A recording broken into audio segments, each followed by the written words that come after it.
ಚಿತ್ರದುರ್ಗದ ರೇಣುಕಾಸ್ವಾಮಿ ಹತ್ಯೆಗೆ ಸಂಬಂಧಪಟ್ಟಂತೆ ಎಕ್ಸ್ಕ್ಲೂಸಿವ್ ಆದಂತ ಮಾಹಿತಿ. ಕಿಲ್ಲಿಂಗ್ ಸ್ಟಾರ್ ದರ್ಶನ್ ಆಪ್ತ ನಟನಿಗೆ ಕಂಟಕ ಈಗ ಶುರುವಾಗಿದೆ. ಆ ನಟ ಯಾರು ಹಾಗಾದ್ರೆ? ಅವತ್ತು ದರ್ಶನ ಜೊತೆಗೆ ಇದ್ದಿದ್ದೇ ಆ ನಟನಿಗೆ ಈಗ ಮುಳುವಾಗಿದೆ. ಕಿಲ್ಲಿಂಗ್ ಸ್ಟಾರ್ ದರ್ಶನ್ ಆಪ್ತ ನಟನಿಗೆ ಕಂಟಕ ಎದುರಾಗಿದೆ ಈ ಒಂದು ಹತ್ಯೆ ಕೇಸ್ಗೆ ಸಂಬಂಧಪಟ್ಟಂಗೆ. ಯಾಕೆ ಅಂದ್ರೆ ಹತ್ಯೆಯಾದಂತ ದಿನ ಅವತ್ತಾದಂತ ಪಾರ್ಟಿಯಲ್ಲಿ ಆ ನಟ ಕೂಡ ದರ್ಶನ್ ಜೊತೆಗೆ ಇದ್ದ. ದರ್ಶನ್ ಜೊತೆಗೆ ಇದ್ದಿದ್ದೇ ಆ ನಟನಿಗೆ ಮುಳುವಾಯ್ತ. ಹಾಗಾದ್ರೆ ರೇಣುಕಾಸ್ವಾಮಿ ಹತ್ಯೆ ಕೇಸ್ಗೆ ಸಂಬಂಧಪಟ್ಟಂಗೆ ಮತ್ತೊಬ್ಬ ನಟನಿಗೆ ಶಾಕ್. ಯಾಕೆ ಅಂತ ನೋಡ್ತಾ ಹೋದ್ರೆ ಅವತ್ತು ದರ್ಶನ್ ಜೊತೆಗೆ ಇದ್ದಿದ್ದೇ ಆ ನಟನಿಗೆ ಈಗ ಮುಳುವಾದಂತೆ ಕಾಡ್ತಾ ಇದೆ. ಕಿಲ್ಲಿಂಗ್ ಸ್ಟಾರ್ ದರ್ಶನ್ ಆಪ್ತ ನಟನಿಗೆ ಕಂಟಕ ಎದುರಾಗಿದೆ. ಎಸ್, ರೇಣುಕಾಸ್ವಾಮಿ ಹತ್ಯೆಯಾದಂತ ದಿನ ದರ್ಶನ್ ಜೊತೆಗಿದ್ದಿದ್ದು ನಟ ಚಿಕ್ಕಣ್ಣ. ನಟ ಚಿಕ್ಕಣ್ಣನಿಂದ ಸೆಪ್ಟೆಂಬರ್ ಸೆಕ್ಷನ್ 164 ಅಡಿಯಲ್ಲಿ ಹೇಳಿಕೆ ದಾಖಲು ಮಾಡಿದ್ದಾರೆ ಪೊಲೀಸರು. ಸ್ಟೋನಿ ಬ್ರೂಕ್ನಲ್ಲಿ ದರ್ಶನ್ ಜೊತೆಗೆ ಪಾರ್ಟಿ ಮಾಡಿದ ನಟ ಚಿಕ್ಕಣ್ಣ.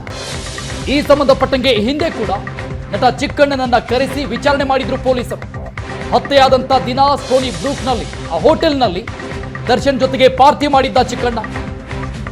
ಈ ಪಾರ್ಟಿಯಾದ ನಂತರದಲ್ಲಿ ರೇಣುಕಾಸ್ವಾಮಿ ಹತ್ಯೆ ಆಗಿತ್ತು. ಆ ಡಿ ಗ್ಯಾಂಗ್ ಜೊತೆ ನಟ ಚಿಕ್ಕಣ್ಣ ಕೂಡ ಗುರುತಿಸಿಕೊಂಡಿದ್ದು. ಆ ಫೋಟೋ ನೋಡ್ತಾ ಇದ್ದೀವಿ, ಎಕ್ಸ್ಕ್ಲೂಸಿವ್ ಆದಂತ ಫೋಟೋ ಇದು. ಹತ್ಯೆಯಾದಂತ ದಿನ ನಟ ದರ್ಶನ್ ಜೊತೆಗೆ ಚಿಕ್ಕಣ್ಣ ಇರೋದು, ಆರೋಪಿ ವಿನಯ್ ಇರೋದು. ಈ ಹಿನ್ನೆಲೆಯಲ್ಲಿ ನಟ ಚಿಕ್ಕಣ್ಣಗೆ ಈಗ ಉರುಳು ಶುರುವಾಗಿದೆ, ಕಂಟಕ ಶುರುವಾಗಿದೆ. ಈ ಒಂದು ಹತ್ಯೆ ಕೇಸ್ಗೆ ಸಂಬಂಧಪಟ್ಟಂಗೆ ದರ್ಶನ್ ಧರಿಸಿದಂತಹ ನೀಲಿ ಪ್ಯಾಂಟ್, ಬ್ಲಾಕ್ ಟಿ ಶರ್ಟ್ ಅದಾಗ್ಲೀಗಾಗಲೇ FSL ವರದಿಗೆ ಹೋಗಿ ವರದಿ ಕೂಡ ಅಧಿಕಾರಿಗಳ ಕೈಗೆ ಸೇರಿದೆ. ಈಗ ಚಿಕ್ಕಣ್ಣ ಅವರಿಂದ 164 ಅಡಿಯಲ್ಲಿ ಹೇಳಿಕೆ ದಾಖಲಾಗಿದೆ. ಸ್ಟೋನಿ ಬ್ರೂಕ್ ರೆಸ್ಟೋರೆಂಟ್ ನಲ್ಲೂ ಕೂಡ ಮಹಜರು ಮಾಡಿದ್ದೆ ಖಾಕಿ ಟೀಮ್. 3 ದಿನಗಳ ಹಿಂದೆ ಚಿಕ್ಕಣ್ಣನ ಕರೆಸಿ 164ರ ಹೇಳಿಕೆಯನ್ನು ದಾಖಲು ಮಾಡಿತು. ನ್ಯಾಯಾಧೀಶರ ಮುಂದೆ ಈ ಒಂದು ಹೇಳಿಕೆಯನ್ನ ಸಲ್ಲಿಕೆ ಮಾಡಲಾಗಿದೆ, ದಾಖಲು ಮಾಡಲಾಗಿದೆ. ಹತ್ಯೆಯಾದಂತ ದಿನ ಸ್ಟೋನಿ ಬ್ರೂಕ್ ಹೋಟೆಲ್ನಲ್ಲಿ ನಟ ದರ್ಶನ್ ಜೊತೆಗೆ ಚಿಕ್ಕಣ್ಣ ಇರೋದೇ ಈಗ ನಟ ಚಿಕ್ಕಣ್ಣಗೆ ದೊಡ್ಡ ಸಂಕಷ್ಟವನ್ನ ತಂದೊಡ್ಡಿದೆ. ಹಾಗಾದ್ರೆ ಚಿಕ್ಕಣ್ಣ ಹೇಳಿದ್ದೆ 164 ಅಡಿಯಲ್ಲಿ ಚಿಕ್ಕಣ್ಣ ಅವರ ಹೇಳಿಕೆಯನ್ನು ದಾಖಲು ಮಾಡಲಾಗಿದೆ ನ್ಯಾಯಾಧೀಶರ ಮುಂದೆ. ಹತ್ಯೆ ಸಂಬಂಧಪಟ್ಟಂಗೆ ಯಾವುದೇ ರೀತಿಯಾದಂತ ಚರ್ಚೆ ಆಗಿಲ್ಲ.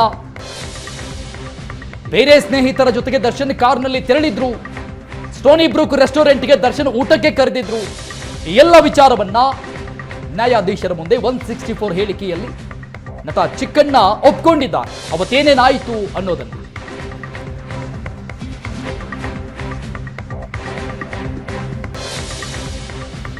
ಈ ಬಗ್ಗೆ ಇನ್ನಷ್ಟು ಡೀಟೇಲ್ಸ್ ಕೊಡ್ತಾರೆ ನಮ್ಮ ಪ್ರತಿನಿಧಿ ಕಿರಣ್ ಲೈವ್ ನಲ್ಲಿದ್ದಾರೆ. ಕಿರಣ್, ಚಿಕ್ಕಣ್ಣನಿಗೆ ಈ 164 ಹೇಳಿಕೆ ಎಷ್ಟರ ಮಟ್ಟಿಗೆ ಸಂಕಷ್ಟ ತಂದೊಡ್ಡುತ್ತೆ ಅಂತ?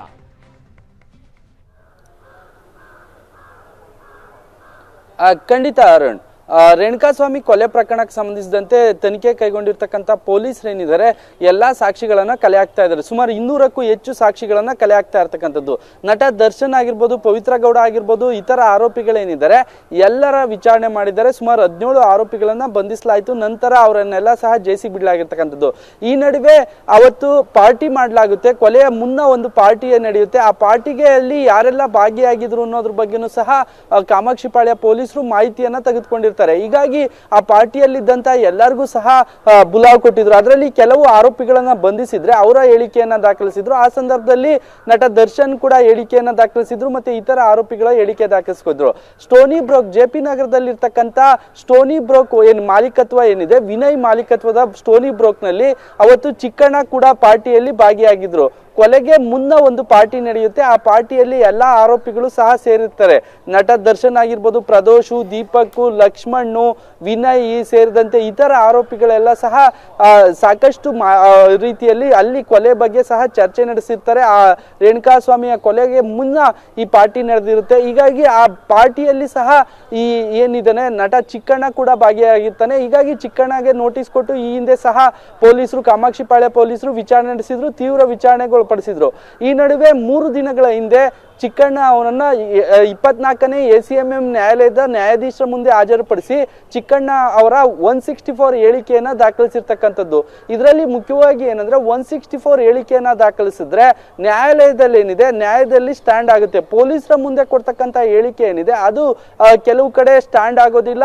ಅಪೋಸಿಟ್ ಲಾಯರ್ ಏನಿರ್ತಾರೆ ಅದನ್ನ ಹೊಡೆದಾಕ್ತಾರೆ. ನಂತರ ಈ 164 ಹೇಳಿಕೆ ಏನಿದೆ, ನ್ಯಾಯಾಧೀಶರ ಮುಂದೆ ದಾಖಲಿಸ್ತಕ್ಕಂಥ 164 ಹೇಳಿಕೆ ನಟ ದರ್ಶನ್ ಹಾಗೂ ಇತರ ಆರೋಪಿಗಳಿಗೆ ಸಂಕಷ್ಟ ಎದುರಾಗ್ತಾ ಇರ್ತಕ್ಕಂಥದ್ದು. ಇಲ್ಲಿ ಒಂದ್ ಕಡೆ CCTV ಫುಟೇಜ್ ಅನ್ನ ಸೀಸ್ ಮಾಡಿರ್ತಾರೆ, ಮತ್ತೆ ಆರೋಪಿಗಳ ಜೊತೆ ಯಾರ್ಯಾರು ಇದ್ರು ಅನ್ನೋದ್ರ ಬಗ್ಗೆನೂ ಸಹ ಮಾಹಿತಿ ಕಲೆ ಹಾಕ್ತಾ ಇದ್ದಾರೆ. ಹೀಗಾಗಿ ಚಿಕ್ಕಣ್ಣ ಇದ್ದ ಸಂದರ್ಭದಲ್ಲಿ ಅದನ್ನ ಮಾಹಿತಿಯನ್ನ ಕಲೆ ಹಾಕಿದ್ರು. ಈ ಹಿಂದೆ ಕಾಮಾಕ್ಷಿಪಾಳ್ಯ ಪೊಲೀಸರು ಅನ್ನಪೂರ್ಣೇಶ್ವರಿ ನಗರ ಪೊಲೀಸ್ ಠಾಣೆಗೆ ಚಿಕ್ಕಣ್ಣನ ಕರೆಸಿ ವಿಚಾರಣೆ ನಡೆಸಿದ್ರು. ನಂತರ ಈಗ 3 ದಿನಗಳ ಹಿಂದೆ ಚಿಕ್ಕಣ್ಣಗೆ ನೋಟಿಸ್ ಕೊಟ್ಟಿದ್ರು. 164 ಹೇಳಿಕೆ ಇದೆ, ಹೀಗಾಗಿ ನೀವು ಬಂದು ನ್ಯಾಯಾಲಯದಲ್ಲಿ ದಾಖಲಿಸಬೇಕು ಅಂತ ಹೇಳಿ. ಹೀಗಾಗಿ ಚಿಕ್ಕಣ್ಣನ 3 ದಿನಗಳ ಹಿಂದೆ ನ್ಯಾಯಾಲಯಕ್ಕೆ ಕರೆಸಿರ್ತಕ್ಕಂಥ ಪೊಲೀಸರು ಏನಿದ್ದಾರೆ ನ್ಯಾಯಾಧೀಶರ ಮುಂದೆ 164 ಹೇಳಿಕೆ ದಾಖಲಿಸಿದ್ದಾರೆ. ಅವತ್ತು ಪಾರ್ಟಿಯಲ್ಲಿ ಏನೇನಾಯ್ತು, ಯಾರೆಲ್ಲ ಇದ್ರು, ನಟ ದರ್ಶನ್ ಇತರ ಆರೋಪಿಗಳೇನಿದ್ದಾರೆ ಅವರೆಲ್ಲರೂ ಸಹ ಇದ್ರು. ಹೀಗಾಗಿ CCTV ಫುಟೇಜ್ ಕೂಡ ಇರ್ತಕ್ಕಂಥದ್ದು. ಹೀಗಾಗಿ ನಟ ಚಿಕ್ಕಣ್ಣ ಎಲ್ಲೂ ಕೂಡ ತಪ್ಪಿಸ್ಕೊಳ್ಳೋದಕ್ಕೆ ಆಗೋದಿಲ್ಲ. ನನಗೇನು ಗೊತ್ತಿಲ್ಲ, ನಾನೇನು ಮಾಡಿಲ್ಲ ಅನ್ನೋ ಮಾತುಗಳನ್ನ ಚಿಕ್ಕಣ್ಣ ಹೇಳ್ಬೋದು. ಆದ್ರೆ ಚಿಕ್ಕಣ್ಣ ಈ ಕೊಲೆಯಲ್ಲಿ ಭಾಗಿಯಾಗಿಲ್ಲ ಅಂದ್ರು. ಆರೋಪಿಗಳ ಜೊತೆ ಈ ಪಾರ್ಟಿ ಮಾಡಿದ್ರು. ಸ್ಟೋನಿ ಬ್ರೋಕ್ ಏನ್ ರೆಸ್ಟೋರೆಂಟ್ ಏನಿದೆ ಅದರಲ್ಲಿ ಪಾರ್ಟಿ ಸಂದರ್ಭದಲ್ಲಿ ಇದ್ದಂತ ಹಿನ್ನೆಲೆಯಲ್ಲಿ ಸಾಕ್ಷಿಯಾಗಿ ಚಿಕ್ಕಣ್ಣನ ಪರಿಗಣಿಸಿರ್ತಕ್ಕಂಥದ್ದು. ಇದೊಂದು ಪ್ರಮುಖ ಸಾಕ್ಷಿ ಆಗುತ್ತೆ. ಆ ಸ್ಥಳದಲ್ಲಿ ಯಾರೆಲ್ಲ ಇದ್ರು ಅನ್ನೋದ್ರ ಬಗ್ಗೆನೂ ಸಹ ಚಿಕ್ಕಣ್ಣನಿಂದ ಮಾಹಿತಿ ಕಲೆ ಹಾಕಿದ್ರೆ. ಅವತ್ತು ಏನ್ ಪ್ಲಾನ್ ಮಾಡಿದ್ರು, ಏನ್ ಸಂಚು ರೂಪಿಸಿದ್ರು, ಏನೇನು ಆಕ್ಟಿವಿಟಿ ಮಾಡಿದ್ರು, ಯಾರೆಲ್ಲ ಏನೇನ್ ಮಾಡ್ಬೇಕು ಅಂತ ಏನಾದ್ರು ಚರ್ಚೆ ನಡೆಸಿದ್ರ ಅನ್ನೋದ್ರ ಬಗ್ಗೆ ಸಂಪೂರ್ಣವಾಗಿ 164 ಅಡಿ ಚಿಕ್ಕಣ್ಣ ಅವ್ರನ್ನ ಹೇಳಿಕೆಯನ್ನ ದಾಖಲಿಸಿರ್ತಕ್ಕಂಥದ್ದು. ಈಗಾಗಲೇ ಚಿಕ್ಕಣ್ಣ ಹೇಳಿಕೆ ಕೊಟ್ಟಿರುವಂತೆ ನಟ ದರ್ಶನ್, ವಿನಯ್, ಪ್ರದೋಷ್, ದೀಪಕ್, ಲಕ್ಷ್ಮಣ್ ಸೇರಿದಂತೆ ಇತರ ಆರೋಪಿಗಳೆಲ್ಲರೂ ಸಹ ಪಾರ್ಟಿಯಲ್ಲಿ ಇದ್ರು ಅಂತ ಹೇಳಿ ಚಿಕ್ಕಣ್ಣ ಹೇಳಿಕೆ ಕೊಟ್ಟಿರ್ತಕ್ಕಂಥದ್ದು.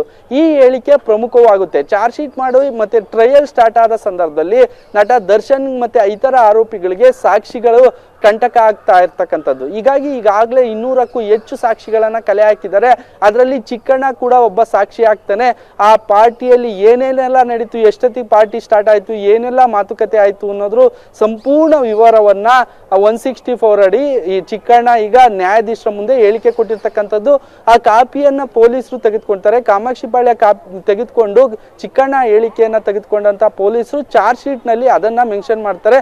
ನಂತರ ಟ್ರಯಲ್ ಸ್ಟಾರ್ಟ್ ಆದ ಸಂದರ್ಭದಲ್ಲಿ ವಿಚಾರಣೆ ಆರಂಭ ಆಗುತ್ತೆ. ಟ್ರಯಲ್ ಸ್ಟಾರ್ಟ್ ಆದ ಸಂದರ್ಭದಲ್ಲಿ ಚಿಕ್ಕಣ್ಣ ಅವರನ್ನ ಕರೆಸಿ ಮತ್ತೆ ಎಕ್ಸಾಮಿನ್ ಮಾಡೋದಕ್ಕೆ ಇದು ಸಹಾಯ ಆಗುತ್ತೆ. ಆರೋಪಿಗಳನ್ನ ಗುರುತಿಸೋದಕ್ಕೂ ಸಹ ಸಹಾಯ ಆಗುತ್ತೆ.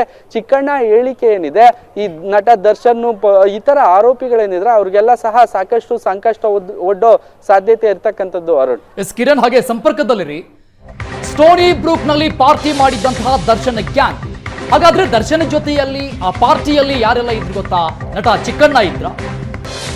ನಟ ಚಿಕ್ಕಣ್ಣ, ಸ್ಟೋನಿ ಬ್ರೂಕ್ ಮಾಲೀಕ ವಿನಯ್, ದರ್ಶನ್ ಸ್ನೇಹಿತರಾದ ಪ್ರದೋಷ್, ಲಕ್ಷ್ಮಣ್ ಸೇರಿದಂತೆ ಅನೇಕರು ಭಾಗಿಯಾಗಿದ್ರು ಈ ಪಾರ್ಟಿಯಲ್ಲಿ. ಹತ್ಯೆ ಕೇಸ್ನಲ್ಲಿ ಜೈಲು ಪಾಲಾಗಿದ್ದಾರೆ ಅನೇಕ ಆರೋಪಿಗಳು. ಈ ಪಾರ್ಟಿಯಲ್ಲಿ ಭಾಗಿಯಾದಂತ ಅನೇಕ ಆರೋಪಿಗಳು ಜೈಲು ಪಾಲಾಗಿದ್ದಾರೆ. ಈಗ ಪಾರ್ಟಿ ವೇಳೆ ಅಲ್ಲಿದ್ದಂತಹ CCTVಯ ಫುಟೇಜ್ಗಳನ್ನು ಪೊಲೀಸರು ಸೀಸ್ ಮಾಡಿದ್ದಾರೆ. ಆ ವಿಡಿಯೋ ಆಧರಿಸಿ ಮತ್ತೊಮ್ಮೆ ತನಿಖೆಯನ್ನ ಚುರುಕುಗೊಳಿಸಿದ್ದಾರೆ. ಆ ಸಂಬಂಧಪಟ್ಟಂಗೆ ಈಗ ಚಿಕ್ಕಣ್ಣನನ್ನ ಸಾಕ್ಷಿಯಾಗಿ ಪರಿಗಣಿಸಿದ್ದಾರೆ ಪೊಲೀಸರು. 164 ಹೇಳಿಕೆ ದಾಖಲು ಮಾಡಿದ್ದಾರೆ ಚಿಕ್ಕಣ್ಣನವರಿಂದ. ಇದು ಚಿಕ್ಕಣ್ಣಗೆ ಎಷ್ಟರ ಮಟ್ಟಿಗೆ ಸಂಕಷ್ಟವನ್ನ ತಂದೊಡ್ಡುತ್ತೆ? ಹಾಗಾದ್ರೆ ಇನ್ನಷ್ಟು ಡೀಟೇಲ್ಸ್ ಕೊಡ್ತಾರೆ ನಮ್ಮ ಪ್ರತಿನಿಧಿ ಕಿರಣ್ ಲೈವ್ ನಲ್ಲಿದ್ದಾರೆ. ಕಿರಣ್, ಅವತ್ತು ಪಾರ್ಟಿಯಲ್ಲಿ ದರ್ಶನ್ ಜೊತೆಗೆ ಯಾರೆಲ್ಲ ಇದ್ರು ಬಹುತೇಕರು ಎಲ್ಲರೂ ಕೂಡ ಬಂಧನ ಆಗಿದ್ದಾರೆ. ಚಿಕ್ಕಣ್ಣ ಮಾತ್ರ ಹೊರಗಿದ್ದಾರೆ. ಚಿಕ್ಕಣ್ಣಗೂ ಕೂಡ ಈಗ ಬಂಧನದ ಭೀತಿ ಏನಾದ್ರೂ ಕಾಡ್ತಾ ಇದೆಯಾ? ಎಷ್ಟರ ಮಟ್ಟಿಗೆ ಸಂಕಷ್ಟ ಇದು ಚಿಕ್ಕಣ್ಣ ಪಾಲಿಗೆ?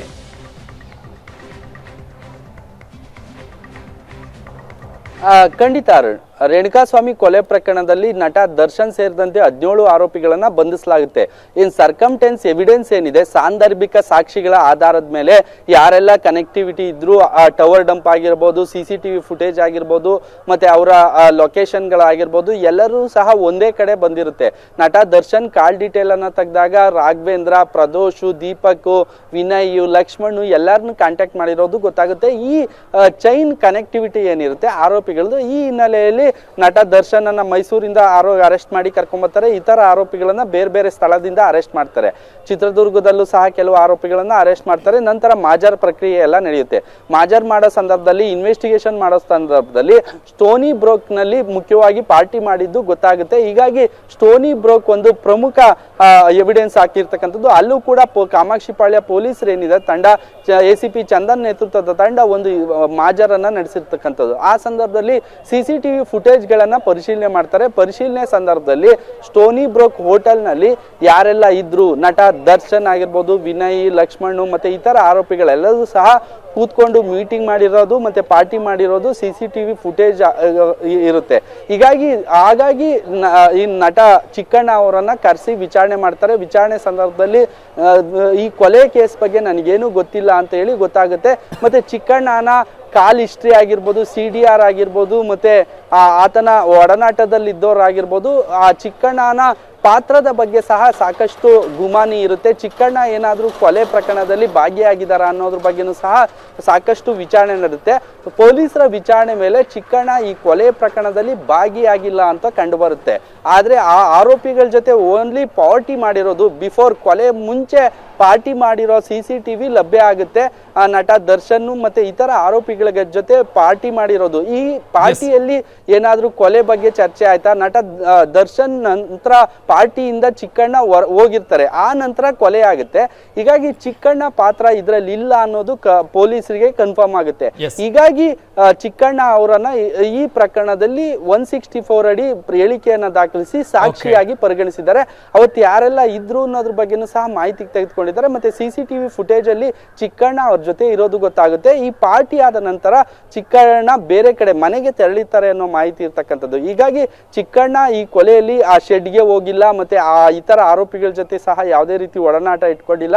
ನಟ ದರ್ಶನ್ ಕರೆದ್ರು ಅಂತ ಹೇಳಿ ನಾನು ಪಾರ್ಟಿಗೆ ಬಂದಿದ್ದೆ ಹೊರತು ನನಗೆ ಯಾವುದೇ ರೀತಿ ಕೊಲೆ ಬಗ್ಗೆ ಮಾಹಿತಿ ಇಲ್ಲ, ಗೊತ್ತಿಲ್ಲ ಅನ್ನೋ ಮಾತುಗಳನ್ನ ಚಿಕ್ಕಣ್ಣ ಹೇಳಿರ್ತಕ್ಕಂಥದ್ದು.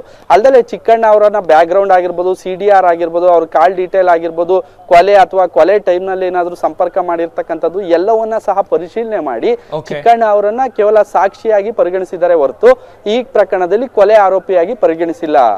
ಥ್ಯಾಂಕ್ ಯು ಕಿರಣ್, ಎಲ್ಲ ಡೀಟೇಲ್ಸ್.